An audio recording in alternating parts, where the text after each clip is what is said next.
गीता में अर्जुन को स्वयं भगवान कह रहे हैं कि उस परमेश्वर की शरण में जा, उसके लिए उन संतों के पास जा जो तत्वदर्शी हो। इसी प्रकार हजरत मोहम्मद को उनका अल्लाह कह रहा है कि कोई और पूर्ण परमात्मा है, उसको पाने के लिए उन तत्वदर्शी संत की तलाश कर। वो प्रभु कौन है, ये जानने के लिए कृपया अवश्य सुनिए जगत गुरु तत्वदर्शी संत रामपाल जी महाराज के अमृत वचन। परमात्मा की दया से बूढ़ों तक को पढ़वा दिया भगवान ने। और फिर देखो आपके, फिर ये कैसे इंस्ट्रूमेंट उपकरण बनवा दिए। ये आपके लिए बने हैं कि ताकि आप आंखों देख सकें कि सच्चाई क्या है। प्रोजेक्टर के माध्यम से, डीवीडी के माध्यम से, आप टीवी चैनलों के माध्यम से घर बैठे भगवान के बच्चे इस ज्ञान को समझेंगे। ये सारा मालिक ने बनवाया था ना। बाकी तक को बधाई, सारी गंदे से गंदी फिल्में चलाई जाती हैं। सारा दिन मानव को भ्रमित करने के लिए, करैक्टर बिगाड़ने का सारा इसका प्रयोग किया जा रहा है। जबकि ये दिया भगवान ने इसलिए है कि तुम भगवान को पहचानो, सदग्रंथों से रूबरू हो, परिचित कहो। जो भी संत, जो भी धर्म अपने ग्रंथ से पर आधारित है, उसी ग्रंथ के माध्यम से दास दिखा रहा है कि आपके धर्म ग्रंथ ये बता रहे हैं और आपके गुरु जी ये बता रहे हैं। तो 2 मिनट में निर्णय हो रहा है, तभी तो ये परिणाम देख रहे हो आप। इस दास के साथ इतना बुरा किया इन लोगों ने। उद्देश्य उनका यही था कि यदि रामपाल सफल हो गया, थारी दुकान बंद हो जाएंगी। इन नकली संतों, पंथों, आचार्यों, शंकराचार्यों ने। और लेकिन मालिक साथ है, सांच को आंच नहीं होती। राज डूंडा ठा दिया, सबके छक्के छुड़ा दिए परमात्मा ने। और एक दिन आएगा, इनको धिक्कारेगी दुनिया।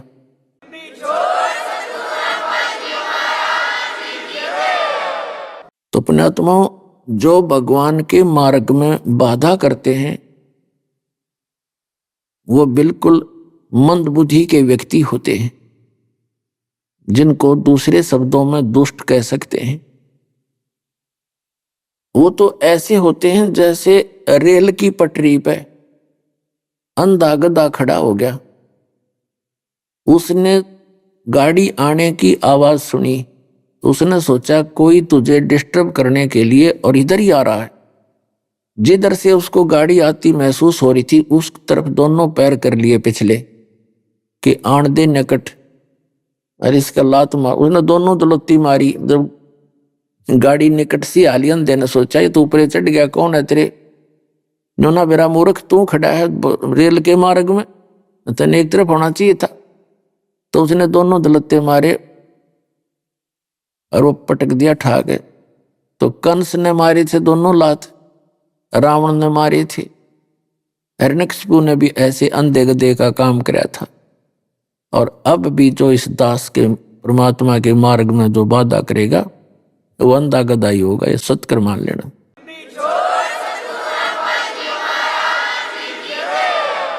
तो पुण्यात्माओं, परमात्मा ने बताया है कि मन तो सुख के सागर बस रे, भौर नहीं ऐसा यस रे। सर्व सोने की लंका थी वह रावण से रणधीरम, एक पलक में राज विराजी जम के पड़े जंजीरम। मन तो सुख के सागर बस रे, भाई और न ऐसा यस रे। पुण्यात्मा, आदरणीय गरीबदास साहिब जी को कबीर परमात्मा मिले थे गांव छुड़ानी, जिला झज्जर, हरियाणा में, खेतों के अंदर। और वहां से उनको सतलोक लेकर गए थे। 10 वर्ष के बालक थे वो। फिर वहां से सारा कुछ ऊपर की सब क्रियाएं, सब तत्व ज्ञान से परिचित करा के गरीबदास महाराज ने परमात्मा को आंखों देखा, ऊपर की सारी स्थिति को आंखों देखा, और फिर आके बयान किया कि उनको वापस छोड़ा अपना गवाह बना के कबीर भगवान ने। तब उन्होंने कहा कि मन तू चल रे सुख के सागर, जहां पर शब्द सिंधु रत्नाकर। अब सुख का सागर किसे कहते हैं? जहां दुख नाम की चीज नहीं। जैसे समुद्र के अंदर कोई नौका जहाज में बैठकर चला जाता है व्यक्ति 100-200 किलोमीटर, 100-200 किलोमीटर जाने के बाद वहां जल के अतिरिक्त कुछ भी दिखाई नहीं देता उसको, जहां देखे जल ही जल, जल ही जल। तो परमात्मा ने बताया कि सतलोक वो सुख का सागर है जहां दुख नाम की चीज नहीं, और सागर मीन कभी समाप्त न होने वाला जो पदार्थ, तो वहां सुख रूपी पदार्थ कभी समाप्त नहीं होते। वहां बाग बगीचे हैं, बहुत सुंदर मधुर मेवा है, सब फल फ्रूट लगे हुए सदाबहार रहते हैं। वहां कभी अकाल नहीं आता, किसी चीज का अभाव नहीं। अपने आत्माओं हम काम क्यों कर रहे हैं? पेट के लिए। इसमें ये ऐसा यंत्र है, इसके अंदर डालते रहेंगे तो चलता रहेगा, डालते रहेंगे चलता रहेगा। इसी के लिए कमाते हैं, सारा दिन धंधा इसी के लिए करते। झोंपड़ी झांपड़ी तो बाद की बात है, जब पेट भर जाए आदमी का तब बड़े मकान बनाने की सोचा, जब पेट ना भरे मकान धरे धराए रह जाए। एक बार कहते हैं अकाल गिर गया था और ये दिल्ली के शहजादे कहते रोटी मांगते फिरे थे, जो नान पुलाव खाया करते और महला में रहा करते थे। तो बताया है कि जिस शरीर में आप रह रहे हो ऐसा यंत्र है, इसमें डालोगे तो चलेगा, ना कभी नहीं चले, 2 जन्म में कंडेम हो जाएगा। इसलिए सारा जीवन इससे का काम लगे रहते हैं, अंत में यूं खत्म हो जाता है। तो इससे जो लाभ हमने उठाना था, जो क्रिया करनी थी, इस मिट्टी से सोना बनाना था, उसकी विधि का पता नहीं था। आज आपको उसकी विधि का पता लग गया। फिर आप कहां जाओगे? सतलोक चले जाओगे। आप देखते हो कोई ताश खेल रहा है, ताश खेलता रहे, न सोचे नुकसान भी हो जाता उसको, और वो सोचो मैं ये बहुत अच्छा आनंद आ रहा है, तो कोई काम करके राजी नहीं। जैसे आजकल क्यों पढ़ते हैं बच्चे कि तनख्वाह घनी हो, सुविधा सारी और काम ना करना पड़े, लेकिन यहाँ तो फिर भी बहुत घना काम उसके जिम्मे रह ही जाता है। तो वो स्थान वहां पर है निष्कर्म में, जो मुक्ति है, मोक्ष है, वो सतलोक में है। वहां कुछ भी नहीं करना, सारा दिन इतना बढ़िया आनंद रहता है। वहां शरीर है आपका, सुंदर शरीर बनेगा, ये कवर यहाँ रह जाएगा। वहां जाकर के आपको नया कपड़ा मिलेगा जो कभी समाप्त ना होने वाला। जैसे ये भी कपड़ा है, संतों ने शरीर को चोला बोला, चोला यानी कपड़ा, एक वस्त्र है ये। तो वहां जाके आपको ऐसा वस्त्र मिलेगा कभी खराब नहीं होता, कभी नष्ट नहीं होगा।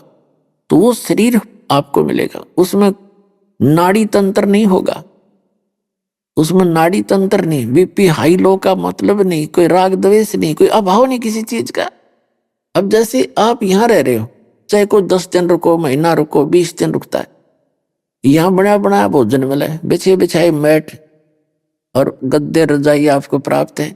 दिल करे जब जाके चाह का भरा का पर गटगट पिया गाय गुण भगवान के। तो यहाँ पर राग द्वेष की आवश्यकता कैसे पड़ेगी आपने, जब सब कुछ उपलब्ध है। कोई यहाँ भी कोई बकवाद करे तो दुष्ट होया करेगा, जिसकी बुद्धि भ्रष्ट है कती, वो तो बकवाद करना है, यहाँ पर भक्ति के लिए आया ही नहीं है। तो वहां सतलोक में ऐसी व्यवस्था है, भगवान के गुण गावा, चर्चा चाल, देख मालिक कहीं बैठे देख लो उस मालिक। जैसे सूर्य कितनी दूर है, आप कहीं बैठ के जब चाहो दर्शन करो सूर्य के, उसे बात करो भगवान से, आपके सामने नु दिखा, जैसे यहाँ आ गए हैं 1 सेकंड में, और हम उसके लिए तरफ रहे। ये कि वहां भगवान निराकार है, भगवान है नहीं, तो खाक देखा इन्होंने, कख भी नहीं पता इनको, हुआ बाई बकरे। वहां परमात्मा से शरीर है, उसका नाम कबीर है, और सिंहासन पर बैठे हैं, सिर पे मुकुट है, मालिक के ऊपर गोमज है, बहुत सुंदर शरीर है, तेजों में शरीर है, एक रोमकूप में करोड़ सूर्य मिला दे, करोड़ चंद्रमा, इतना तेज है। और वहां पर मोक्ष प्राप्त आत्माओं का पूरी बॉडी का शरीर जो है 16 सूर्य जितना रोशनी है उसकी, इतना सुंदर शरीर है। और नर नारी करके ऐसे ही सारी सृष्टि है। ये तो नकल है उसकी, कति डुप्लीकेट, उसकी तुलना ही नहीं कर सकते जो वहां की वस्तुएं।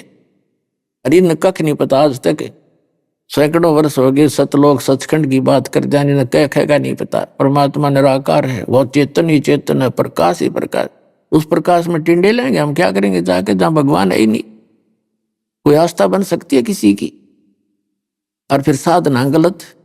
तो पुणात्मा वो लोक है, सुख का सागर है, वहां झरने बह रहे होते हैं, कहीं पर फवार पड़ रही हैं, फवारे लगे हुए अपने आप। और यहाँ तो पत्थरों के पहाड़ है, वहां हीरे मोतियों के पहाड़ है, इतनी सुंदरता है, इतनी उनकी खूबसूरती है। क्योंकि भगवान ने बताया, आंखों देखा, उन संतों ने बताया, उन संतों को मालिक ने एक संकेत कर दिया था कि तुम ज्यादा ओपन ना करना, उस महिमा को बता अवश्य दो।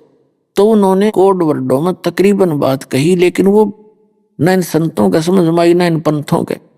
वो तो परमात्मा बुद्धि देता है, और इस दास पर वह कृपा करी, इन सदग्रंथों को समझा और आपके रूबरू किया।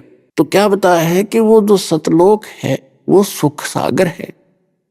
मन तू चल रहे सुख के सागर, जहां शब्द सिंधु रत्नागर। अब कहते हैं सुख सागर की क्या डेफिनेशन बताई है कि शंखों लहर मेहर की उपजे और कहर नहीं जा कोई, दास गरीब अचल अविनाशी सुख का सागर सोई। शंखों लहर मेहर की उपजे। अपने आत्मा देखो, कई बार ऐसा होता है, कितना ही प्यारा व्यक्ति हो और दूसरे को टेंशन हो जाए किसी बात से, मनमान उससे भी बिगाड़ बैठे 2 मिनट में, वो उसके ऊपर कहर की लहर सवार थी। जैसे कई बार दास के साथ तो बहुत बार हो जाता है, जब अकेला बैठा होता हूं, ऐसी हिलोर सी उठती अंदर से, जैसे कोई भी प्रयासा नहीं लगता, सब अपने से दिखे, चाहे किसी ने कितना दुख दे रखे हो हमारे को, उसके प्रति भी द्वेष पैदा करने से भी नहीं होता। तो वो मेर की लहर थी, और उसके जाने के बाद फिर नो का नो खचड़ा भर जाता है। वह ऐसी तरह की मन में खट्टापन, वह बुराई सी आ जाती है। तो वहां सतलोक के अंदर ऐसी लहर शंखों रहेंगी, और वहां कैर नहीं जा कोई, वहां कोई दुख नहीं। अब आप रोज सुनते हो, कहते हैं यात्रा में जा रहे थे, एक परिवार के 3 सदस्य मर गए, एक बूढ़ा और एक पोता बच गया। बताओ अब कितना अच्छा परिवार है, कैसा दिल लग रहा है हमारा, जैसे हम यहाँ रहे सदा के लिए। यदि यहाँ मृत्यु ना होता, हम इतने ढीठ हो रही इन दुखों को सहन करने के, हमने कोई परवाह नहीं। या मृत्यु भी अन्यों भी नहीं पता कब हो जाए, और फिर इसे लोग में हम कहती यहाँ जड़ गाड़ के बैठ गए बिना ज्ञान के, हम सोचे यहाँ से हिलें कोई नहीं। तो यह हमारी दुर्बुद्धि है, और इस दुर्बुद्धि को इस तत्व ज्ञान से हटाया जाएगा, जो अब दास सत्संग आज आपको सुनाने जा रहा है। और ये 100 की 100 सत्य मान लेना, किसी डूम बाट के गीत नहीं है, ये गॉड गिवन ज्ञान है, spiritual knowledge, God given, complete God given, उस पूर्ण परमात्मा का दिया हुआ। इसमें एक भी बात कच्ची मत समझना। अभी तक आपने लोकगीत सुने हैं, लोकगीत, दंत कथा सुन रखी है, उनको आप पता नहीं था वो क्या बताना चाहते हैं आपको। क्या बताते हैं कि शंखों लहर मेहर की उपजे और कह नहीं जा कोई, दास गरीब अचल अविनाशी। अचल जिसका कभी नाश नहीं होता, और सुख का सागर सोई, वो सतलोक जहां कोई दुख नाम की चीज नहीं। और वहां नहीं गए तो क्या होगा कि कोटि जन्म तो भरमत हो गए, और कुछ नहीं हाथ लगा रे, कुकर सुकर खर बोरे, कौवा हंस बुगारे। कोटि जन्म तू राजा की ना मिटी न मन की आशा, और भिक्षुकों के दर दर घूमया, ये मिला न निर्गुण रासा। इंद्र कुबेर ईश की पदवी ब्रह्मा वरुण धर्मराया, और विष्णुनाथ के पुर को जाकर तू फिर भी वापस आया। तो असंग जन्म तन मरत्या होगे, जीवित क्यों नाम रह रे, और 12 दर मद महल मठ बोरे, बहुर ना दे धरे रे। दोजक भिस्त सभी ते देखे, राजपाट के रसिया, और 3 लोक से तरपत नाही, यो मन भोगी खसिया। सतगुरु मिले तो इच्छा मेटे, पद मिल पदे समाना, और चल हंसा उस लोक पठाऊं, जो आदि अमर स्थाना। 4 मुक्ति जहां चंपी करती, माया होरी दासी, दास गरीब अभय पद पर से वो मिले, राम अविनाशी। अपनात्माओं, श्री ब्रह्मा, श्री विष्णु, श्री शिव जी को हम हिंदू धर्म में जन्मे व्यक्ति आज तक इनको अविनाशी अजरो अमर मानना करते थे, और यही सब करता धरता मान रखे थे। फिर कभी कभी कोई घनी गहराई से ज्ञान बताने वाला आता था तो कहता था ब्रह्मा जी की तो मृत्यु होती है, विष्णु और शिव जी की मृत्यु नहीं होती। अब और वो ज्ञान कहां से देते थे? इन पुराणों से। ब्रह्मा विष्णु महेश की मृत्यु, ये नासवान, ये खुद कहते हमारी तो जन्म मृत्यु होती है, हम अविनाशी नहीं है। तो ये क्या था? ये लोक वेद था, ये दंत कथा थी, शास्त्र विरुद्ध ज्ञान था, ये शास्त्रों का ज्ञान हमें प्राप्त नहीं था। इसके लिए परमात्मा कबीर जी ने अपने ऊपर उदाहरण देकर बताया है कि पीछे लग गया जाऊं था मैं लोक वेद के साथ, रास्ते में सतगुरु मिल गए, दीपक दे दिया हाथ। क्या बताना चाहते हैं कि पहले जैसे ये दास पहले श्री कृष्ण, श्री राम, शंकर भगवान और विष्णु जी के पुजारी था, हनुमान जी का पुजारी था, और सभी जितने भी हमारे देव देवता सबको मानते थे, श्याम जी का पुजारी था। तो उस लोक वेद के आधार से परमात्मा कहते पीछे लग गया जाऊं था मैं लोक वेद के साथ, दंत कथा सुन के, और रास्ते में इस भक्ति मार्ग में सतगुरु मिल गए, उन्होंने तत्व ज्ञान रूपी टॉर्च दे दी। अब हम अंधेरे में भटकेंगे नहीं, अब हम रोड पकड़ कर चल पड़े, खड्डों में नहीं गिरेंगे, हम रास्ता नहीं भूल सकते। तो कहते पीछे लग गया जाऊं था मैं लोक वेद के साथ, रास्ते में सतगुरु मिल गए, दीपक दे दिया हाथ। तो ये दीपक मिल गया आपको, ये तत्व ज्ञान रूपी दीपक हमें मिल गया, और दास सबको दे देगा एक एक टॉर्च, और भाई रोशनी में चलना, भटकना ना।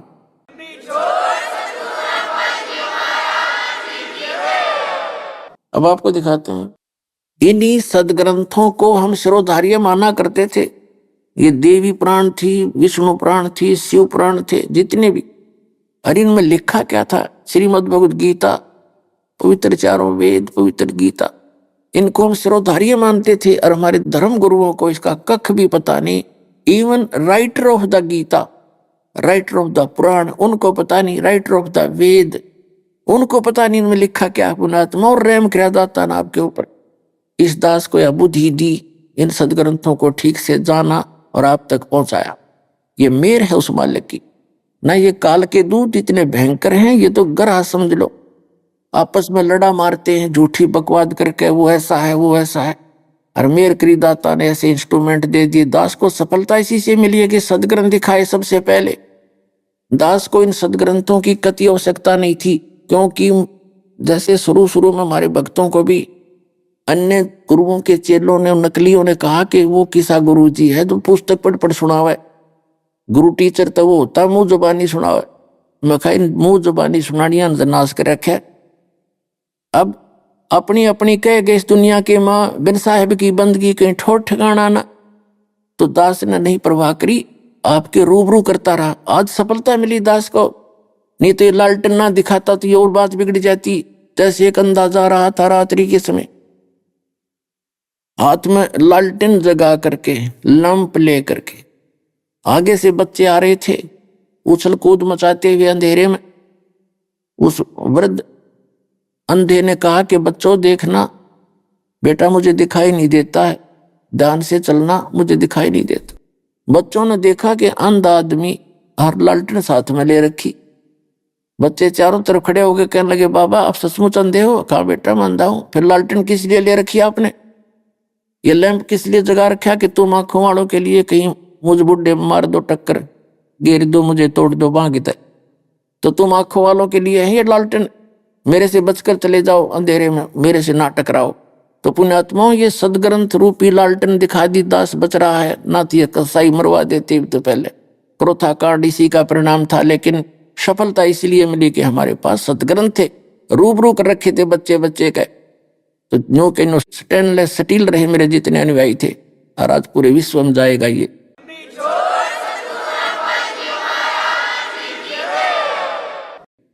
अब देखिएगा ये श्रीमद देवी भागवत, देखिएगा सचित्र मोटा टाइप हिंदी, गीता प्रेस गोरखपुर से प्रकाशित है। और परमात्मा चाहने वाले हिंदुओं के घरों पर यह लगभग रखी पाओगी। ये है संक्षिप्त श्रीमद देवी भागवत सचित्र मोटा टाइप, केवल हिंदी, हनुमान प्रसाद पोदार, चमनलाल गोस्वामी, और गीता प्रेस गोरखपुर से प्रकाशित है। इसके 123 पृष्ठ पर पढ़ने पर्याप्त है। 123 पृष्ठ, तीसरा स्कंद, संक्षिप्त देवी भागवत। तुम शुद्ध स्वरूपा हो, ये सारा संसार तुम ही से उद्भासित हो रहा है। मैं ब्रह्मा और शंकर हम सभी तुम्हारी कृपा से विद्यमान हैं। हमारा आविर्भाव माने जन्म, तिरोभाव माने मृत्यु हुआ करता है। हमारा तो जन्म मृत्यु होता है, केवल तुम ही नित्य हो, जगत जननी हो, प्रकृति और सनातनी देवी हो। भगवान शंकर बोले, यदि भगवान विष्णु तुमसे ही प्रकट हुए हैं तो उनके बाद उत्पन्न होने वाले ब्रह्मा भी तुम्हारे बालक हुए, फिर मैं तमोगुणी लीला करने वाला शंकर क्या तुम्हारी संतान नहीं हुआ? अर्थात मुझे भी उत्पन्न करने वाले तुम ही हो। शिवे, संपूर्ण संसार की सृष्टि करने में तुम बड़ी चतुर हो। शिवे, शिवे भी कहा इसको। इस संसार की सृष्टि, स्थिति और संहार में तुम्हारे गुण सदा समर्थ हैं।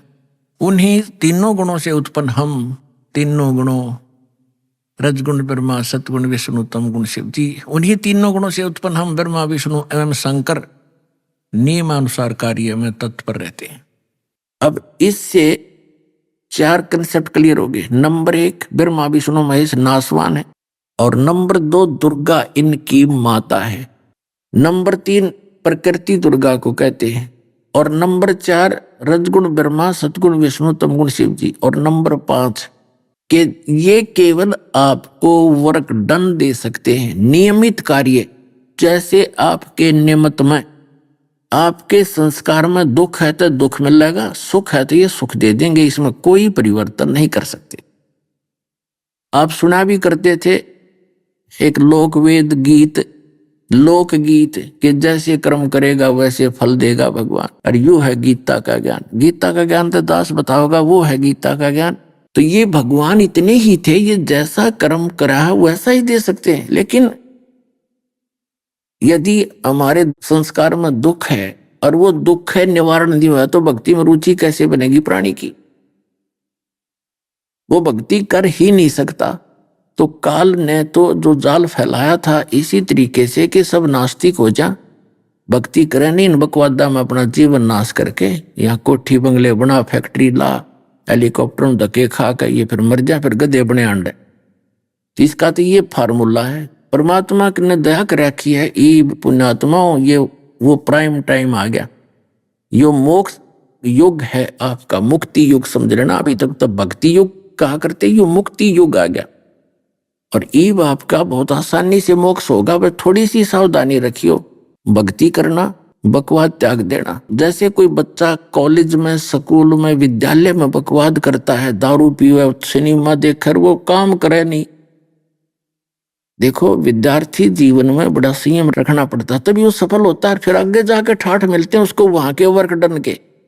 तो अब इस भक्ति मार्ग में आप लगे हो, आप विद्यार्थी हो, क्योंकि आपको ये ड्रेस न्यारी मिली है, और इस ड्रेस को प्राप्त करके आदमी केवल बकवादों में लग रहा है, तो विद्यार्थी ठीक नहीं है।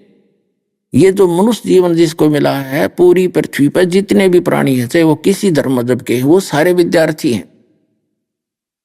और जो विद्यार्थी भक्ति नहीं करता, आगे जाके उसको अंडरस्टूड है उस विद्यार्थी के लिए के बना कर। जैसे दास को पता है, एक व्यक्ति कह रहा था, एक सड़क पर मिट्टी डाल रहा था और वहीं का एक्सीडेंट आ गया।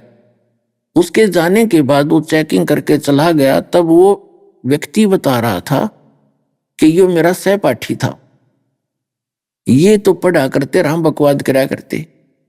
आज मेरे बच्चे तक मिट्टी में लेटे हुए वहीं पर, और 2 रोटी नहीं, शरीर पर कपड़ा डंका नहीं। आज ये कारों में चल रहा है, पंखों के नीचे रहता है, हम यहाँ वृक्षों के नीचे पड़े पूरा परिवार। तो वो समय को रो रहा था उस समय कि मैं भी अगर पढ़ लेता तो आज मुझे भी ये सुख होते। तो पुण्यात्माओं, ऐसे पछताना पड़ेगा आप जी ने, जब भक्ति नहीं करी, मनुष्य जीवन को बर्बाद करके गधे कुत्ते बने का, फिर आपने नो पछताना पड़ेगा। कोई बालका का चला खेल नहीं, हमारा कोई दादा लाई काम नहीं था। परमात्मा ने विशेष रजा बख्शी है दास पे, और ये विशेष से काम सौंपा है, और रजा परमात्मा की दास ने भी सिर धड़की बाजी ला के इसको सफल करने की जितनी जीव की ताकत होती है अपनी पूरी कोशिश की है, और आज ये सफल हुआ है। रजा कबीर भगवान की है, आपके ऊपर मेहर है।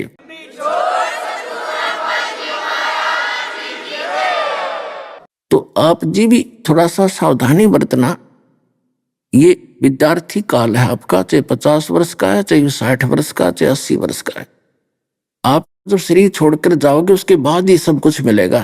तब तक फिसल गए तो बात जागी बिगड़े। और दृढ़ रहे, आखिरी सांस तक बच्चा बीए करता है, एमए करता है, एमएससी करता है या कोई डिग्री करता है तो आखिरी सांस तक, आखिरी एग्जाम तक उसने पढ़ना ही पड़ेगा। वो पास करके पीछा छूटेगा, सफलता मिलेगी। ऐसे ही प्रत्येक सदग्रंथ में यही प्रमाण है कि जैसे श्रीमद् भगवद गीता अध्याय नंबर 8 के श्लोक नंबर 7 में गीता ज्ञानदाता कहता है कि अर्जुन तू युद्ध भी कर और मेरा स्मरण भी कर। यानी काम करते करते स्मरण करना है। उसने 8वें अध्याय के 13वें श्लोक में श्रीमद् भगवद गीता में कहा है, ओम इति एकाक्षरम ब्रह्म व्यवहारण माम अनुस्मरण यह प्रयाति तजन्देहम सयाति परमाम गतिम। मुझ ब्रह्म का एक ओम मंत्र है, नथिंग एल्स, और नहीं। और जो है वो बकवाद है, जो कोई ओम नमः शिवाय, ओम भगवते वासुदेव नमः, ओम एवं नमः, ये हैं बच्चों के खिलौने। और इस नाम का जाप युद्ध भी कर और ये प्रयादि तजन्देहम, शरीर छोड़कर जाते समय तक इसका सिमरण करता रहेगा, वो ओम से मिलने वाली परम गति को प्राप्त होगा। ओम से मिलने वाली परम गति क्या है? ब्रह्मलोक। लेकिन ब्रह्मलोक में गए हुए प्राणी भी फिर जन्म मृत्यु में आते हैं। गीता अध्याय नंबर 8 के श्लोक नंबर 16 में कहा है कि ब्रह्मलोक पर्यंत ये सभी लोग पुनरावृत्ति में है। और गीता ज्ञानदाता स्वयं भी कहता दूसरे अध्याय के 12वें श्लोक में, चौथे अध्याय के 5 और 9 श्लोक में और 10वें अध्याय के दूसरे श्लोक में कि अर्जुन तेरे और मेरे बहुत जन्म हो चुके, तू नहीं जानता बचा।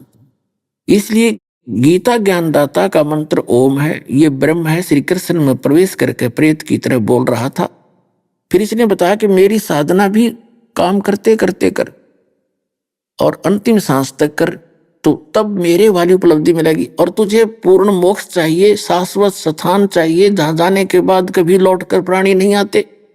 15वें अध्याय के 4थे श्लोक में कहा कि तत्वदर्शी संत की प्राप्ति के उपरांत परमेश्वर के उस परम पद की खोज करनी चाहिए जहां जाने के बाद साधक फिर लौटकर कभी संसार में नहीं आते, उनका पूर्ण मोक्ष हो जाता है। और जिस परमेश्वर ने संसार रूपी वृक्ष की प्रवृत्ति विस्तार किया है, यानी सारे ब्रह्मांडों की जिसने रचना की है, केवल उसकी भक्ति कर और की नहीं। उसमें स्पष्ट कर रखा गीता ज्ञानदाता ने, अपने भी मना कर दिए। उसके बारे में बताया 17वें अध्याय के 23वें श्लोक में कि उसका ओम तत्सत इति निर्देश है। निर्देश माने कति, डायरेक्शन, आदेश है और नहीं। ब्रह्म ने त्रिवेद समर्थ है, सच्चिदानंद घन ब्रह्म, परम अक्षर ब्रह्म, पूर्ण परमात्मा की भक्ति का 3 मंत्र के जाप का निर्देश है। उसके लिए ऑप्शन छोड़ दिया चौथे अध्याय के 34वें श्लोक में और 32वें श्लोक में कि वो स्वयं परमात्मा आकर अपने मुख कमल से तत्व ज्ञान बताता है। वो तत्व ज्ञान होता है, उसके अंदर विस्तार के साथ अनुष्ठानों की जानकारी दी जाती है। उस तत्व ज्ञान को अर्जुन तू तत्वदर्शी संतों के पास जाकर समझ, मैं नहीं जानता, साफ कर दिया उसने। अपनी विधि उसने बताई दी, ओम नाम है, नथिंग एल्स। 5 यज्ञ हैं, ये कर और ओम नाम का जाप कर, उसे ब्रह्मलोक प्राप्ति। ब्रह्मलोक में गए हुए भी पुनर्जन्म में 18वें अध्याय के 62वें श्लोक में और 66वें श्लोक में गीता ज्ञानदाता अपने से अन्य उस परम अक्षर ब्रह्म की शरण में जाने को कहता है कि अर्जुन तू सर्वभाव से उस परमेश्वर की शरण में जा, उसकी कृपा से तू परम शांति को और सनातन परम धाम को प्राप्त होगा। कहता मेरी शरण में रहेगा तो युद्ध करना पड़ेगा, और जहां युद्ध वहां शांति नहीं। और ये ओम शांति के, ओमकार शांति का तो खड़ा एक्सीडेंट है। ओम से शांति 7 जन्म नहीं हो सकती, ये तो काल का नाम है। अग्नि से शीतलता नहीं हो सकती, बर्फ से शीतलता हो सकती है। तो पुण्यात्मा, हम बगैर ज्ञान के अभी तक ऐसे ही भटक रहे थे। इन नकली गुरुओं ने हमें भ्रमित कर रखा था। फिर बताया है कि 18वें अध्याय के 66वें श्लोक में कि सर्वधर्मान परित्यज माम एकम शरणम व्रज। ओम तत्सत से जो लाभ मिलेगा, ओम तत्सत ये पूजा नहीं हमारी, ये तो एक साधना। जैसे हमने जल निकालना पृथ्वी से, वो कीर पाए पर वो हैंडपंप लगाएंगे ऊपर, वो हमारा पूज्य नहीं है, वो तो हमारा प्रोसेस है, प्रोसीजर है, वो तो उपकरण है। उन उपकरणों के बिना वो जल ना मिले, वो हमारा पूज्य है। पूज्य हमारा सत्पुरुष है और वांछित वो हमारा वहां का सुख है। तो उस सुख की, उस सतलोक परम पुरुष की प्राप्ति के लिए हमने ये उपकरणों का प्रयोग करना है, इस 3 मंत्र के जाप का। और फिर जो पहला मंत्र आपको दिया जाता है वो आपको यहां तक ठीक रहेगा, उसके बाद फिर इनका काम शुरू। तो गीता ज्ञानदाता कहता है कि इस ओम तत्सत में एक मेरा भी मंत्र है। तो सर्व धर्मान परित्यज माम, मेरे सत्र की जो तूने कमाई की है ओम नाम की। और तत् और सत ये सांकेतिक है, ये कोड वर्ड है इस दास के पास, पृथ्वी पर नहीं किसी के पास।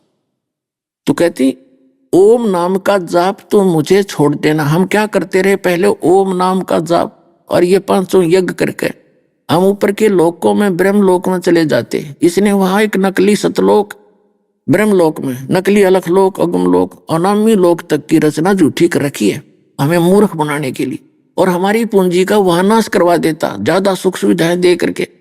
और वहां इसने अपना टैक्स रखा, किसी में 10%, किसी में 15%, किसी में 25%।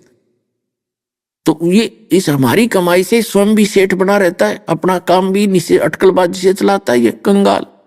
और हम अपनी पूंजी नाश करके फिर यहाँ 84 लाख योनियों में धक्के खाते रहे। क्योंकि जैसे होटल में जाता सेठ व्यक्ति, कुल्लू मनाली चला गया गर्मियों में, 50,000 रुपये ले गया, 1 महीने में खर्च हो गए, और फिर मुंह लटका के आया अपना कर्म क्षेत्र में। अगले वर्ष मनमाने ना दाव लगे 50,000 के बचने का, इतना टोटा हो जा ना जा सके वहीं सड़ता रहे।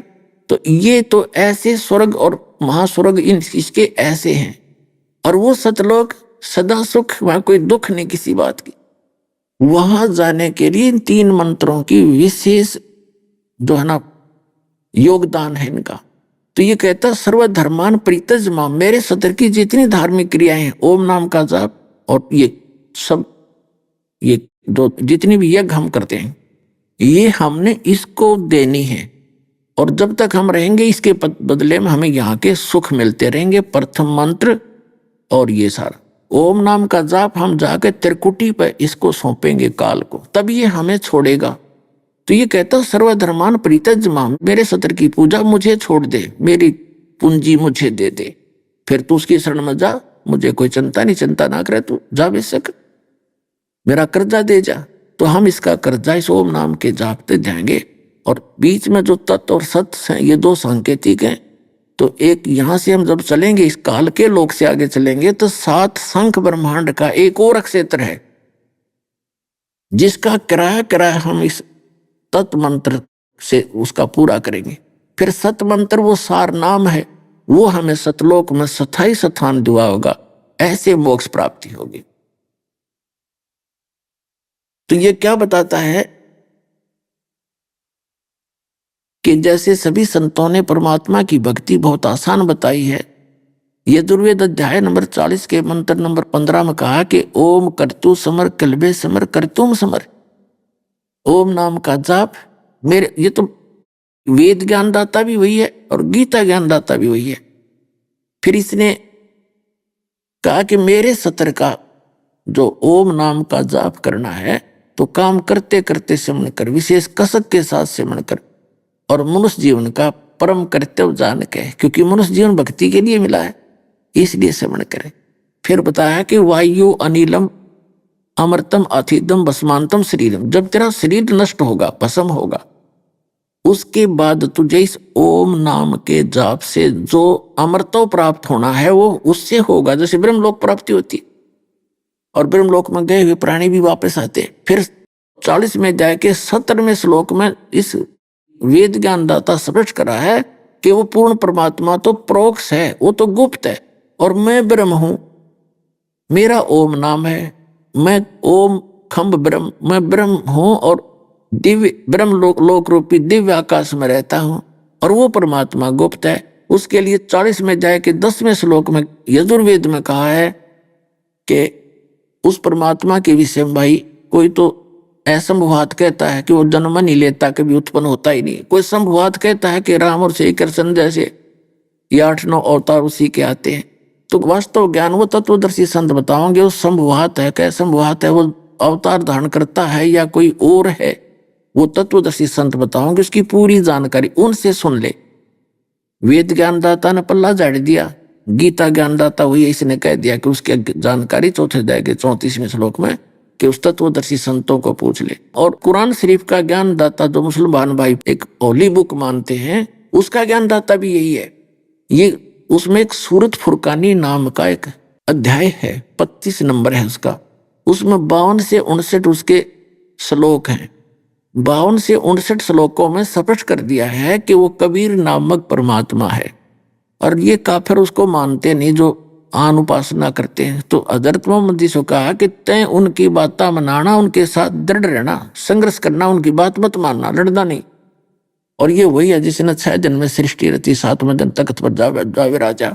और ये आपने बंदों के गुनाहों से खूब खबरदार है, ये पाप नाशक है, सबको सुख देने वाला है। और उसकी खबर किसी बाखबर से पूछो तो वो कुरान शरीफ का ज्ञानदाता भी उस पूर्ण परमात्मा अल्लाह अकबर से परिचित नहीं है। तो परमात्मा कबीर जी ने कहा था, मेरे साथ 2 भाई, मैंने सब जग भूला पाया, सारी सृष्टि भूली पाए, किसी को भी ज्ञान नहीं। जिन सदग्रंथों को सरोधार्य कर आज तक हम पढ़ रहे थे, उन्हीं का उनको ज्ञान नहीं। तो दया करी इस दास पे और मेहर करी आपके ऊपर, आप तक यू ज्ञान पहुंचाना था। न तो पुण्यात्मा कोई ना समझे, जो ये सदग्रंथ ये उपकरण आपके सामने ना होते तो आप क्लियर दिखा देता दास, ये देखो ये यहाँ लिखा। फिर घर जाकर देखते हो सबके सदग्रंथ सबके घर उपलब्ध है, जिनको भगवान चाहिए, नहीं तो बाजार में उपलब्ध है आज तक, उनसे मिला लेते हैं। तो उसका परिणाम आप देख रहे हो, उमड़ उमड़ कर आ रहे हैं भगत परमात्मा के बच्चे। हम युगों से भटक रहे हैं उसके लिए जो आज आपको मिलने जा रहा है भक्ति युग में।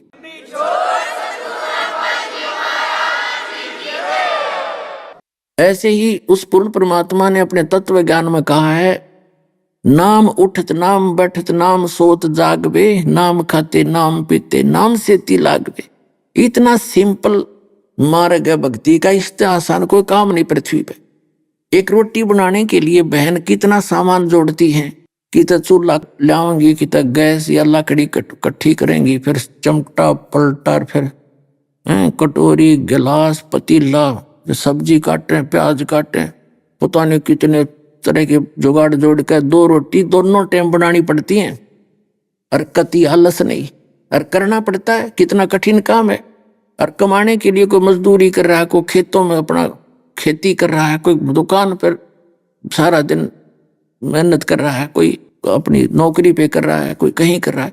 तो 1-2 रोटी के लिए, एक पेट के लिए और आत्म कल्याण के लिए कुछ भी ना करना, इसी काम में करते करते उस मालिक को याद रखे। इसमें तो नो उठाकर चीज नो भी ना धरनी, इधर से उधर भी ना करनी, जीव भी ना हलानी, इतना आसान काम। आराम डले डोन पर ला दिए, खड़े होकर तब करो, कोई एक टांग पर खड़ा होकर तब कर रहा है, कोई व्रत रखा है, कोई उड़ा पेट पलनिया घूम रहा है। चलो पेट पलनिया भी घूम ला जाके तो वस्तु मिलती हो तो हमने तो मार्ग ही गलत था, हमारा प्रोसेस ही गलत था, विधि ही गलत थी, वस्तु मिले कैसे। तो अब आपके ऊपर मेहर कर दी दाता ने। कहते हैं कबीर साहब ने कहा कि 9 मन सूत उलझिया, 9 मन सूत उलझिया, ऋषि रहे जखमार, और सतगुरु ऐसा सुलझा दे उलझा दूजी बार। ये 9 मन सूत उलझा रखा था इन अज्ञानियों ने। परमात्मा कपड़ा बुनते थे और जुल्हाए खूब परिचित हैं उस समय के, कोई बूढ़ा जीवित होता है उनको पता है कि एक शेर 1 किलो सूत उलझ जाता, उसका सारा दिन लग जाता उसको सुलझाने में, क्योंकि जब उसने जल्दी करा तो टूट जाता, गांठ लगे, गांठ लगी तो धनी ले नहीं उसने, नो कहते मेरा नाश कर दिया, बुनाई ठीक नहीं करी, तो उसका गांठ भी नहीं पड़नी चाहिए, इसलिए उसको धीरे धीरे सुलझाने में सारा दिन लग जाता उसकी दाढ़ी। तो परमात्मा कहते न तो 9 मन सूत उलझा कर डाल रखा है, आप अपनी दत्त कथा सुना के। 9 मन सूत उलझिया, ऋषि रहे जखमार, और सतगुरु ऐसा सुलझा दे उलझा न दूजी बार। अब अध्यात्म मार्ग ऐसा सुलझा दिया है, इस कलयुग में नहीं उलझेगा भक्ति, कोई करियो चाहे ना करियो।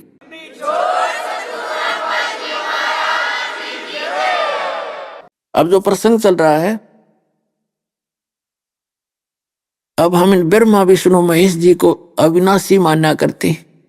अब इनकी जीवनी में क्या लिखा है, ये हमारे धर्मगुरुओं की कमी है, समाज का दोष नहीं। ब्रह्मा कैसे नासवान है, ब्रह्मा जी की 100 वर्ष की आयु बताई है, और इसका एक दिन कितना है, जैसे सतयुग त्रेता द्वापर और कलयुग, ये 4 युगों की एक चतुर्युगी होती है, इसको चतुर्युग बोलते हैं। तो ऐसे 1000, वैसे तो 1008 बनते हैं, लमसम इनको 1000 चतुर्युग लेते हैं। 1000 चतुर्युग का ब्रह्मा जी का दिन यानी 4 अरब और 32 करोड़ वर्ष हो गए एक दिन में। अब ऐसे तो इसकी कैलकुलेशन हो नहीं सकती, तो चतुर्युग के हिसाब से कर लिया। तो कहते हैं इतनी ही रात्रि 1008 चतुर्युग का दिन, 1008 चतुर्युग की रात्रि, ऐसे 30 दिन रात का एक महीना इसका ब्रह्मा जी का, और 12 महीने का एक वर्ष, और फिर ऐसे बने हुए 100 वर्ष की आयु है ब्रह्मा जी की। आप विचार करके देखो।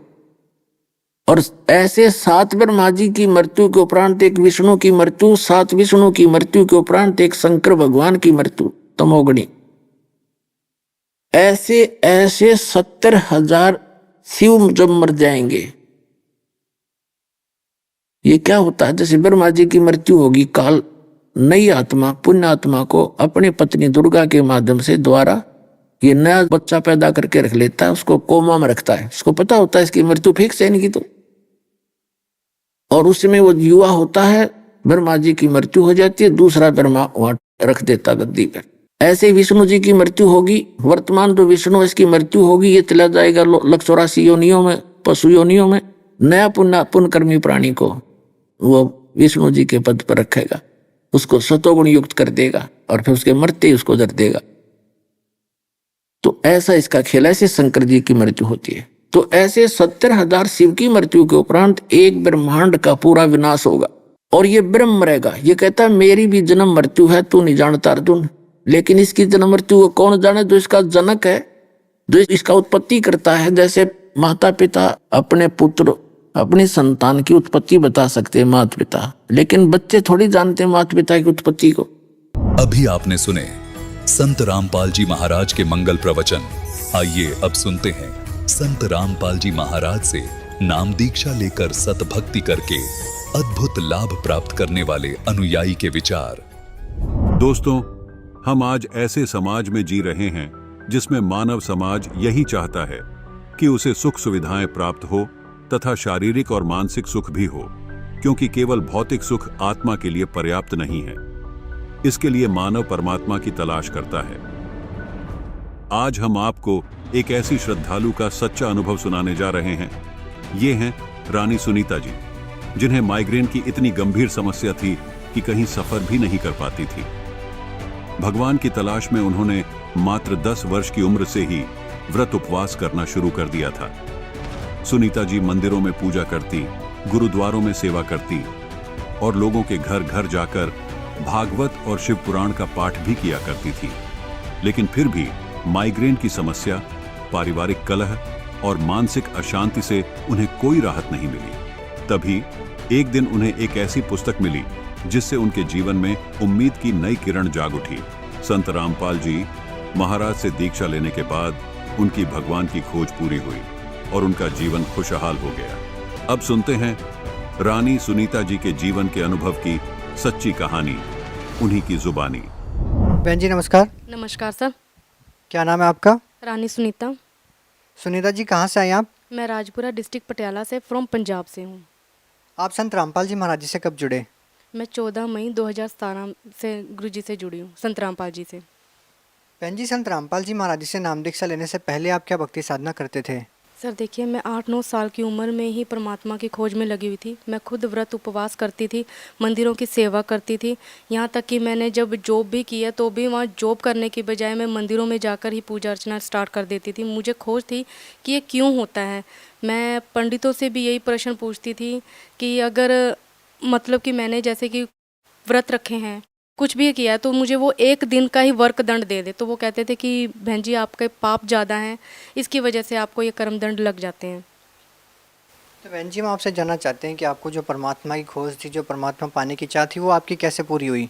सर पूरी ऐसे हुई, मेरी शादी हुई। शादी होने के बाद जो मेरे सास ससुर थे उन्होंने घर ट्रांसफ़र करके कहीं और घर लिया। वहाँ पर भी मेरा यही नियम रहा कि मैं घर घर जाके श्रीमद् भागवत का पाठ और शिव पुराण पढ़ा करती थी, कार्तिक मातम में पढ़ा करती थी। मैं घर घर जाके पूजा, संध्या आरती ये सब कुछ क्रिया करती थी। लेकिन वहाँ पर एक भगत जी मुझे मिले, तो उन्होंने मुझे एक दो प्रश्न पुट किए, तो मुझे उनकी बातें भी अच्छी लगी। तो उन्होंने कहा कि ये जो जिनकी आप ये श्राद्ध वगैरह निकालते हो, ये तो जन्म मृत्यु में आ जाते हैं, इनका खुद का समापन नहीं होता और आप यहाँ के श्राद्ध निकालते हैं। बहन जी, हम आपसे जानना चाहते हैं, आपकी जो परमात्मा पाने की चाह थी, परमात्मा की जो आपकी खोज थी, वो आपकी कैसे पूरी हुई? सर उन्होंने फिर मुझे एक दो क्वेश्चन पुट करने के बाद उन्होंने मुझे कहा कि हम आपको अपने साथ सत्संग में लेकर चलेंगे। सर सत्संग में जैसे वो मुझे ले जाने लगे, तो कुछ दिन पहले उन्होंने मुझे बताया था कि हम आपको संडे को सत्संग में लेकर जाएंगे। लेकिन सर मेरे घर में कोई प्रॉब्लम हो गई थी जो मैं सत्संग में ना जा पाई, तो फिर मैंने घर पर ही बंदी छोड़ सतगुरु रामपाल जी महाराज जी का सत्संग सुना जी। वहाँ पर फिर मैंने जैसे सत्संग सुना, तो अगले दिन मैं उनके पास गई, तो मैंने उनको बताया कि मुझे कबीर परमेश्वर जी ने ये सब कुछ बताया कि उनको कैसे बेड़ियों से बांध कर उनको बांधा गया, कैसे उनको अग्नि में जलाया गया, कैसे उनकी झोंपड़ी में आग लगाई गई। तो उन्होंने कहा कि मैं आपको कुछ दिन बाद ज्ञान गंगा पुस्तक दूंगी। सर उन्होंने अगले दिन मुझे ज्ञान गंगा पुस्तक दी, जिसको मैंने ना तो पढ़ा ना मैंने कुछ किया। उसको शाम को मैं अपने घर लेकर आई हूँ। रात के समय में मेरे ससुर के साथ मेरे हस्बैंड की लड़ाई झगड़ा हो गई थी, जिसकी वजह से वो घर से ही चले गए थे। लेकिन मैंने क्या किया, अपने रूम को लॉक किया और 11:30-12 बजे के बिटवीन ही सर मैंने उस पुस्तक के सेंटर वाले पेज को रीड किया, जिसमें से अम्बाला वाले एक भगत जी थे जो धन धन सतगुरु जी से जुड़े हुए थे। मैंने उनका इंटरव्यू पढ़ा और ये पढ़कर ही मैंने बुक को बंद कर दिया।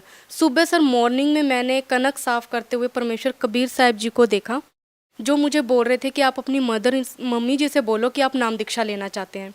सर नाम दीक्षा मैंने उनको बोला कि ऐसा हो नहीं सकता, आपसे पहले मुझे 10 दिन हो गए अपनी मम्मी जी को ये कहते हुए कि मैंने नाम दीक्षा लेनी है, लेकिन वो कह रहे हैं कि आप ये नाम दीक्षा नहीं ले सकते हैं। तो फिर सर मैंने जैसे ही मैं वो कनक वाली बाल्टी उठा के सामने वाले प्लॉट में गई हूँ, तो वहाँ पे भी परमेश्वर कबीर साहब जी आए। तो उन्होंने मुझे बताया कि आप अपनी मम्मी जी से बोलो कोई आप नाम दीक्षा लेना चाहते हो। ये आप रात के स्वप्न की बात कर रही हैं या दिन की बात है? ये सर ये सुबह 9:30 बजे की बात है। तो सर मैंने उनको कबीर साहब जी को ही डांटते हुए ये कहा कि आप मेरे साथ चलो, मैं आपको पूछवा देती हूँ कि मेरी मम्मी मुझे नाम दीक्षा नहीं लेने देंगी। कबीर साहब जी ने आपको साक्षात दर्शन दिए? जी बिल्कुल सर, उन्होंने मुझे साक्षात दर्शन दिए। यहाँ तक कि सर वो मेरे पीछे थे और मैं उनके आगे थी, और ये सब बातें करते करते मैं अपनी मम्मी जी के पास पहुँची और उनसे मैंने धीरज बंधाते हुए कहा कि मम्मी जी मुझे 10 दिन हो गए आपसे यही बात कहते हुए कि मुझे नाम दीक्षा लेनी है। तो उन्होंने तुरंत हामी भर दी सर। और सर मैंने फिर 14 मई 2017 को संत रामपाल जी महाराज जी से नाम दीक्षा ली। बहन जी, संत रामपाल जी महाराज जी से नाम दीक्षा लेने से पहले आपने क्या साधनाएं की? सर मैंने 10-12 साल की उम्र में ही मैंने व्रत रखने शुरू कर दिए थे। मैं विष्णु जी को सबसे ज़्यादा अपना इष्ट मानती थी। जैसे कि मैं खुद भागवत पढ़ती थी, शिव पुराण पढ़ती थी, तो मेरा ज़्यादा अटैचमेंट कृष्ण जी से था, तो मैं उन्हीं की उपासना करती थी। और फिर मैं मंदिरों में जाकर भी संध्या आरती करना, पूजा पाठ, ये सब कुछ क्रियाएं करना। जैसे कि कोई व्यक्ति बीमार है उसको मैंने भागवत का पाठ सुनाना, गऊ बीमार है उसको भी भागवत का पाठ सुनाकर उनको उनकी मुक्ति करवा देना। और फिर मैं गुरुद्वारे में भी जाकर प्रसाद बनाती थी, वहाँ पर भी मैं लोगों की सेवा किया करती थी, झूठे बर्तन मान देना। फिर मैंने 2:30-3 बजे तक बल्कि मैंने तुलसी विवाह भी करना। और फिर सर मैंने एक लड्डू गोपाल रखे हुए थे, मैं उनको 2:30-3 बजे उठ के भोजन कराना, उनको तीनों समय का भोजन कराना, स्नान कराना, ये सब क्रियाएं मैं करती थी। फिर मैंने हमारे यहाँ पे एक नलास जिसको बोला जाता है, नलास में जा शिव नलास में जा शिव कैलाश में, हमारा ये सिस्टम था। हम नलास में जाके मैं नंगे पाँव अपने घर से नंगे पाँव तक का मैं सफ़र तय करती थी। कोई भी मंदिरों, यहाँ तक कि मैंने कोई भी ऐसा संत नहीं है जिसके मैंने सत्संग ना सुने हो सर। जैसे कि मृदुल गोस्वामी जी, यहाँ देवकी नंदन ठाकुर जी महाराज जी झंडा ग्राउंड में आए थे, तो मैंने उनसे भी ये प्रश्न किया था कि मैंने गले में कंठी माला धारण की हुई है, पर फिर भी मैं प्याज लहसुन वगैरह खाती हूँ। तो उन्होंने कहा था पिज्ज़ा खाने वालों तुम्हारा तो पिज्ज़ा भी यहाँ कृष्ण जी स्वीकार करेंगे। तो मेरी कॉमन सेंस यही थी कि जिनके गुरु नहीं होते उनके तो देवी देवता भी हाथों से ग्रहण नहीं करते। तो मेरे माइंड में यही रहता था कि मैं अपना एक गुरु भी बनाऊँ, इसलिए मैं सत्संग सभी के सुनती थी। और मुझे किसी के शब्दों में ये कुछ भी ऐसा नहीं लगा, क्योंकि सभी विष्णु को बड़ा बना देते थे, कोई शिव को बड़ा बना देते थे, यहाँ तक कि दुर्गा की भी मैंने देखा। तो फिर मैं ये कहती थी वो मुझे एक दिन का ही फल दे दे। उनके पुत्र की जब गर्दन काटी गई, दुर्गा जी के पुत्र गणपति जी की, तो उन्होंने चंडी रूप धारण कर लिया, लेकिन हमारे दुखों के लिए वो ऐसा क्यों नहीं करते। तो मेरा यही प्रश्न होता रहता था सभी से। तो वो कहते थे बेटा आपके पाप ज़्यादा हैं, जिसकी वजह से आपको ये चीज़ें फेस करनी पड़ती हैं। सर मेरे को कहीं पर भी सेटिस्फेक्शन नहीं हुआ कि किसी का भी ज्ञान अच्छा हो जो मेरे क्यों शब्द को ख़त्म कर दे। सर बहन जी, जैसा कि आपने बताया कि आपने इतनी सारी साधनाएं की, उसके बावजूद भी आपको जो परमात्मा पाने की चाह थी वो समाप्त नहीं हो रही थी। तो बहन जी, हम आपसे जानना चाहते हैं कि वो आपकी जो चाह थी वो कैसे समाप्त हुई, और संत रामपाल जी महाराज जी से नाम दीक्षा लेने के बाद आपको क्या लाभ मिले? ये बहुत अच्छा क्वेश्चन किया कि मेरी चाह कैसे ख़त्म हुई। मेरी ये चाह इसी संत रामपाल जी महाराज जी की शरण आने से ही समाप्त हो गई, क्योंकि मैं भागवत उठाती थी तो ये विष्णु जी को ही बड़ा बना देते थे, यानी कि कृष्ण जी को ही बड़ा बना देते थे। मैं शिव पुराण पढ़ती थी तो शिव जी कह देते मैं ही करता हूँ, मैं ही धरता हूँ, मैंने ये किया, मैंने वो किया। मेरा क्वेश्चन ही नहीं क्यों ख़त्म होता था। लेकिन यहाँ बंदी छोड़ सतगुरु रामपाल जी महाराज जी की शरण आने से मुझे पता चला कि ब्रह्मा विष्णु महेश ये सभी नाशवान हैं, इनका भी आविर्भाव और तिरोभाव होता है, अर्थात ये भी नाशवान है। जैसे मैंने श्रीमद् भागवत में पढ़ा हुआ है कि अर्जुन, यदि तू मेरे पास रहेगा तो तुझे युद्ध करना पड़ेगा, लेकिन अगर तू पूर्ण परमात्मा के शरण में जाएगा तो तुझे तेरा आविर्भाव और तिरोभाव खत्म हो जाएगा। यानी कि मेरा खुद का क्यों शब्द जो था वो यहीं आके ख़त्म हो गया कि अर्थात अब मुझे बंदी छोड़ सतगुरु रामपाल जी महाराज जी मिल गए हैं, मेरा क्यों शब्द खत्म हो गया जी। और लाभ मुझे ये हुए कि मुझे माइग्रेन थी, मुझे माइग्रेन से मुक्ति मिली। मैं थोड़ा सा भी सफ़र करती थी मुझे वॉमिटिंग होती थी, मुझे वॉमिटिंग से मुक्ति मिली। और क्या लाभ हुए आपको? सर मुझे मेरी मम्मा जी की डेथ होने के बाद मैंने अपनी मम्मी के भोग का खा लिया था। भोग के खाने के बाद सर मैंने जैसे शुद्धिकरण कराया, शुद्धिकरण कराने के बाद सर मुझे चिकन पॉक्स निकल गया था। आप सभी मुझे देख रहे हैं कि मेरी स्किन पे हल्के हल्के डॉट्स हैं। सर जैसे मुझे चिकन पॉक्स निकला, इनके निकलने के बाद सर मुझे 2 दिन हो गए थे, ना मैं कुछ खा रही थी ना मैं कुछ पी रही थी। लेकिन मेरे घर के मुझे बहुत प्रेशर डाल रहे थे कि तुम्हें हमने झाड़ा ही डलवाना है। सर मैंने उनसे 1 ही घंटा मांगा तो उन्होंने मुझे ये कहा कि तू 2 दिन से कुछ नहीं कर पाई, अब 1 घंटे में क्या करेगी। सर जैसे ही मैंने प्रथम मंत्र मुझे मिला हुआ था, मैंने प्रथम मंत्र का नाम जाप किया। प्रथम मंत्र का नाम जाप करते ही सर मैंने देखा कि बंदी छोड़ सतगुरु रामपाल जी महाराज जी एक बहुत बड़ी किताब लेकर मेरे पास खड़े हैं सफ़ेद कपड़ों में, और उन्होंने मुझे पूछा है कि ये क्या है। तो मैं उनको कुछ बोल नहीं पा रही थी क्योंकि मेरे फेस पे इतना ज़्यादा चिकन पॉक्स हो गया था कि मेरी आंखें भी बंद हो चुकी थी। तो मैं उनको इशारे में बोल रही थी कि आप मेरी तरफ देखो। तो उन्होंने मुझे 2 बार ब्लेस किया। ब्लेस करने के बाद सर मैंने अपनी, ऑलरेडी मेरी आंखें तो बंद ही थी, तो मैंने देखा कि मेरे पैरों के पास काल रूप में एक भैंसा बैठा है जिसने मुझे बोला कि तुम्हारा समय ख़त्म हो गया। सर मैंने ऐसे ही हाथ ऊपर रखा और मैंने बंदी छोड़ सतगुरु रामपाल जी महाराज का ही नाम लिया। तभी बंदी छोड़ सतगुरु रामपाल जी महाराज जी आए और वो मुझे घर से बाहर लेकर खड़े हो गए। जैसे मैंने अपनी आंखें खोली, देखा तो मेरा सारा चिकन पॉक्स दब चुका था। और मैं आपको ये बता दूं, अगले दिन मॉर्निंग में सर मैंने नित्य नियम का पाठ जो हमारे मालिक हमें बताते हैं मैंने वो किया। वो करते हुए ही मैंने जैसे अपनी थाली में खाना परोसा, खाना परोसते ही बंदी छोड़ सतगुरु रामपाल जी महाराज जी दोबारा आए सफ़ेद कपड़ों में। मैं आपको बताऊं, मेरे सामने एक टीवी जिसको LCD बोला जाता है अब लैंग्वेज में, वो मेरे सामने मालिक ने ऑन की और वो एक साइड पे खड़े हो गए और उन्होंने मुझे मेरा सारा कर्म दंड दिखाया कि मैंने कैसे भोग का खाया, कैसे मेरी चाची जी ने मुझे चूड़ियाँ पहनाई, कैसे मेरे छोटे भाई ने मेरे चरण दबाए, कैसे वो सब किया। सर मेरी आंखों से आंसू नहीं रुक रहे थे और मालिक ये सब कुछ मुझे एक टीवी में जिसको LCD बोला जाता है उसमें उन्होंने ये सब क्रियाएं मेरी मुझे लाइव दिखाई। सर मैं रो रही थी, मेरी मदर इन लॉ मुझे पीछे से हिला रही थी कि सुनीता तुम कुछ बोल नहीं रही हो और सिर्फ रोए जा रही हो। तो मैंने सिर्फ खाना जो थाली में परोसा तो उसको ख़त्म करने के बाद मैं मालिक के पास दंडोतम किया और अपने गुनाहों की माफ़ी मांगने लगी कि मालिक अब की बार मुझे बख्श दो, मैं दोबारा ऐसा कोई कर्म नहीं करूँगी जी। और कोई लाभ? सर लाभ यही था कि मुझे जो चिकन पॉक्स था उसके दौरान मेरे एक राइट टांग पे एक फोड़ा हो गया था और मुझे चिकन पॉक्स तो दब गया था, लेकिन मेरा एक फेस, ये जो आप देख रहे हैं, मेरा एक जले हुए कागज़ की तरफ फेस हो गया था जिसकी वजह से मैंने अपने चेहरे को पूरा कवर किया हुआ था। मैं एक बस में सफ़र कर रही थी जहाँ पे मेरे लिए बैठना भी नामुमकिन था, वहाँ पे मैंने 6-7 घंटे का सफ़र भी किया और मालिक बंदी छोड़ सतगुरु रामपाल जी महाराज जी ने मुझे बस में आकर आशीर्वाद दिया। और मैं देख रही हूँ जहाँ जहाँ मालिक जा रहे हैं मैंने नज़र वहाँ पीछे तक दौड़ाई, मालिक फिर से शुरू हुए मेरे सामने से और मुझे फिर से आशीर्वाद देते देते पीछे की तरफ गए। तब से भगत जी मालिक की दया से, परमात्मा बंदी छोड़ सतगुरु रामपाल जी महाराज की दया से मेरा आप फेस देख रहे हैं, मेरे को बहुत ज़्यादा इम्प्रूवमेंट है मेरी स्किन में भी सर। और कोई लाभ संत रामपाल जी महाराज जी से नाम दीक्षा लेने के बाद? सर लाभ तो मैं बता चुकी हूँ कि मुझे मालिक ने इतने लाभ दिए हैं कि सच में रोज़ मालिक की दया, परमात्मा बंदी छोड़ सतगुरु रामपाल जी महाराज जी की दया इतनी होती है कि सच में मैं बता नहीं सकती।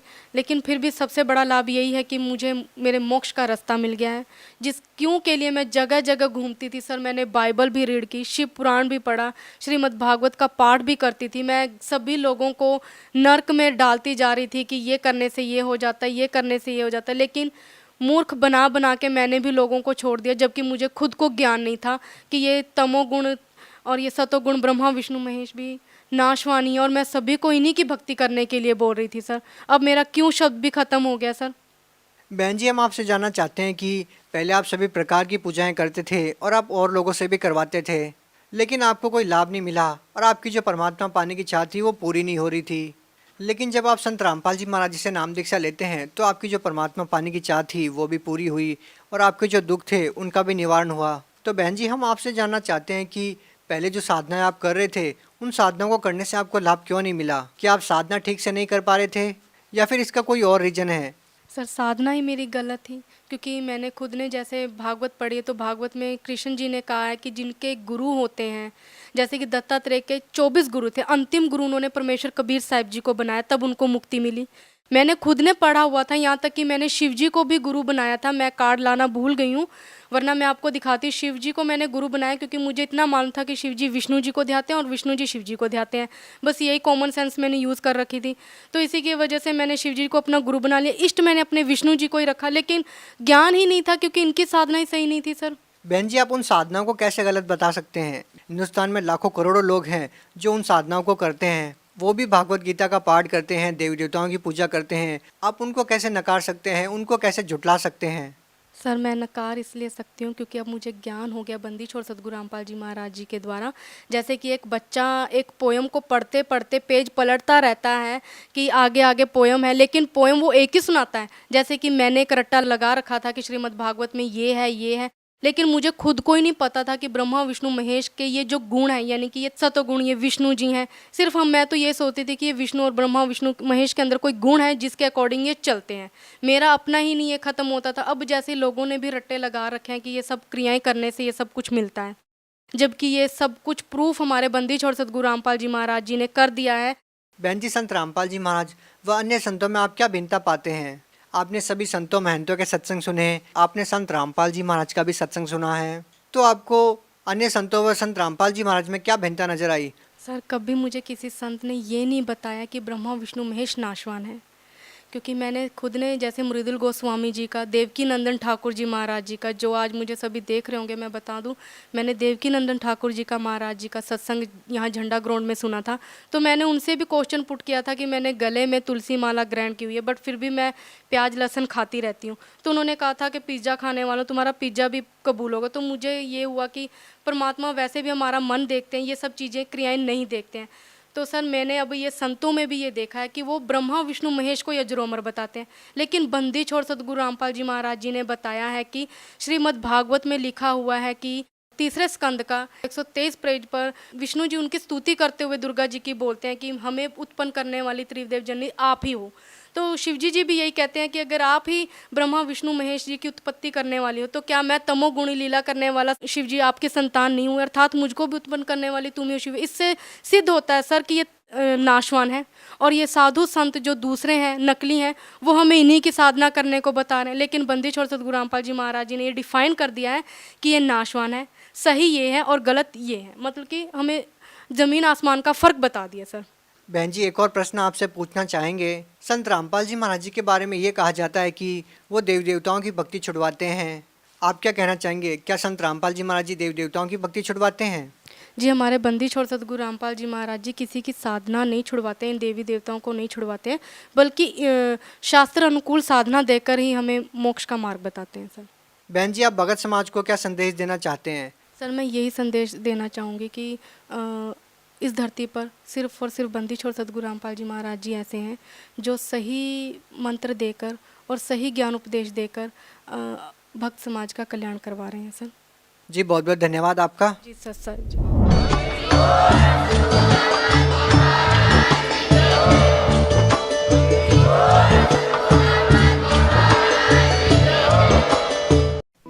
आप सुन रहे थे जगत गुरु तत्वदर्शी संत रामपाल जी महाराज के मंगल प्रवचन। अधिक जानकारी के लिए संपर्क करें।